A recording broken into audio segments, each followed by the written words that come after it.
Abdul Muttalib. পূর্বোক্ত আলোচনা থেকে আমরা জানতে পেরেছি যে সিকায়া এবং রেফাদা সম্পর্কিত পদের দায়িত্ব অর্পিত ছিল হাশেমের উপর। হাশেমের ইন্তেকালের পর সে দায়িত্ব অর্পিত হয় তার ভাই মুত্তালিবের ওপর। তিনিও গোত্রের মধ্যে বিভিন্ন সদ্গুণাবলী এবং মানমর্যাদার অধিকারী ছিলেন। তার কথা অমান্য করা কিংবা নড়চড় করার ক্ষমতা গোত্রের কারোরই ছিল না। বদান্যতার জন্যও তিনি প্রসিদ্ধ ছিলেন। বদান্যতার কারণেই কুরাইশগণ তার নাম রাখে ফাইয়াজ। যখন সাইবাকে দেখতে পান তার চক্ষুদ্বয় থেকে অশ্রুধারা প্রবাহিত হতে থাকে। তারপর তাকে বুকে জড়িয়ে ধরে উটের পিঠে আরোহণ করিয়ে নেন এবং মক্কা অভিমুখে যাত্রা শুরু করেন। কিন্তু সাইবা তার মাতার অনুমতি ছাড়া মক্কা যেতে অস্বীকার করায় তাকে নিয়ে যাওয়ার জন্য মুত্তালিব তার মাতার নিকট অনুমতি প্রার্থনা করেন। কিন্তু সাইবার মাতা তাকে অনুমতি দিতে অস্বীকার করলে মুত্তালিব তাকে কথা বুঝিয়ে বলেন যে এ ছেলে তার পিতার রাজত্বে এবং আল্লাহর হারাম শরীফের দিকে যাচ্ছে। নিশ্চিত রূপে এ হচ্ছে তার চরম সৌভাগ্যের ব্যাপার। এ কথা শ্রবণের পর সাইবাকে নিয়ে যাওয়ার জন্য তার মাতা অনুমতি প্রদান করে। অনুমতি লাভের পর মুত্তালিব তাকে নিজের উটের পিঠে বসিয়ে মক্কা অভিমুখে অগ্রসর হন। মক্কায় পৌঁছার পর সাইবাকে মুত্তালিবের সাথে দেখে মক্কাবাসী বলে এই বালক হচ্ছে আব্দুল মুত্তালিব, অর্থাৎ মুত্তালিবের দাস। তার উত্তরে মুত্তালিব বলেন, না না, এ হচ্ছে আমার ভ্রাতুষ্পুত্র, আমার ভাই হাশিমের ছেলে। এরপর থেকে তিনি মুত্তালিবের নিকট লালিত পালিত হন। সাইবা যখন যৌবনের পদার্পণ করেন তখন কোনো এক সময় রোমান সাম্রাজ্যের ইয়ামানে মুত্তালিব পরলোক গমন করেন। তার মৃত্যুর পর আব্দুল মুত্তালিব পরিত্যক্ত পদসমূহের অধিকার লাভ করেন। তিনি যে মান সম্মান ও মর্যাদা লাভ করেছেন তার পিতা কিংবা পিতামহ কেউ এত মান সম্মানের অধিকারী হতে পারে না। একজন গুণী ব্যক্তি হিসেবে জাতির লোকেরা সকলেই তাকে খুবই আন্তরিকতার সাথে ভালোবাসত এবং সমীহ করে চলত। মুত্তালিব যখন পরলোক গমন করলেন তখন নাওফাল বলপূর্বক আব্দুল মুত্তালিবের চত্বর দখল করে নেয়।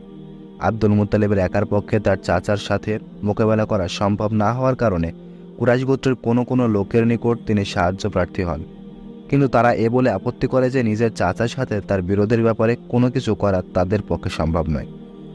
নিরুপায় হয়ে আব্দুল মুত্তালিব তার মামার গোত্র বনু নাজ্জারের নিকট কিছু কবিতা লিখে পাঠান, যার মধ্যে নিহিত ছিল সাহায্যের করুণ আবেদন।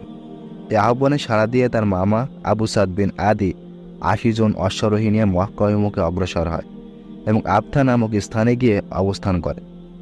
আব্দুল মুত্তালিব সেখানে গিয়ে তার মাতার সাথে সাক্ষাৎ করে এবং তাকে নিজ গৃহে যাওয়ার জন্য অনুরোধ জানান। কিন্তু নাওফালের সাথে একটা বোঝাপড়া না হওয়া পর্যন্ত আবু সাদ তার গৃহে যেতে অস্বীকৃতি জানায়। তারপর সে অগ্রসর হয়ে নাওফালের অবস্থানস্থলে গিয়ে দাঁড়ায়। নাওফাল তখন হাতিম নামক স্থানে কয়েকজন কুরাইশের সাথে উপবিষ্ট ছিল। আবু সাদ তলোয়ার কোষমুক্ত করে বলল, এ পবিত্র ঘরের প্রভুর শপথ, তুমি যদি আমার ভাগ্নেকে তার অধিকার ফিরিয়ে না দাও তাহলে এ তলোয়ার অবশ্যই তোমার বক্ষ দেশে বিদীর্ণ করবে। ইতস্তত না করে নাওফাল বলল, ঠিক আছে, আমি তার অধিকার ফিরিয়ে দিলাম।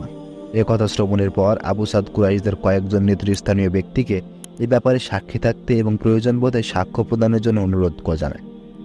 তারা এ ব্যাপারে সম্মতি জ্ঞাপন করলে সে আব্দুল মুত্তালিবের গৃহে গমন করেন। সেখানে ৩ দিন অবস্থান ও উমরা পালনের পর মদিনায় ফিরে আসে। উক্ত ঘটনার পর নাওফাল বনু হাশিমের বিরুদ্ধে বনু আবদে শামসের সাথে পরস্পর সাহায্য ও সহযোগিতামূলক এক চুক্তিতে আবদ্ধ হয়।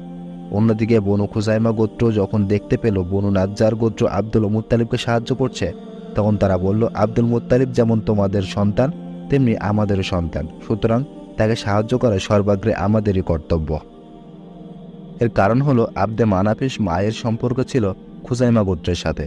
এ কারণে বনু খুজাইমা গোত্র দারুন নদওয়ার গিয়ে বনু আবদে শামস এবং বনু নাওফালের বিরুদ্ধে বনু হাশিমের সাথে সাহায্য ও সহযোগিতার এক চুক্তিতে আবদ্ধ হয়। উক্ত চুক্তিতে এমন সব অঙ্গীকার করা হয়েছিল যা পরবর্তী পর্যায়ের ইসলামী যুগে মক্কা বিজয়ের জন্য খুবই সহায়ক হয়েছিল। এই ব্যাপারে বিস্তারিত বিবরণ যথাস্থানে প্রদান করা হবে। বায়তুল্লাহর সাথে সংশ্লিষ্ট হওয়ায় আব্দুল মুত্তালিবের সাথে দুটি বিশেষ ঘটনার সম্পর্ক রয়েছে।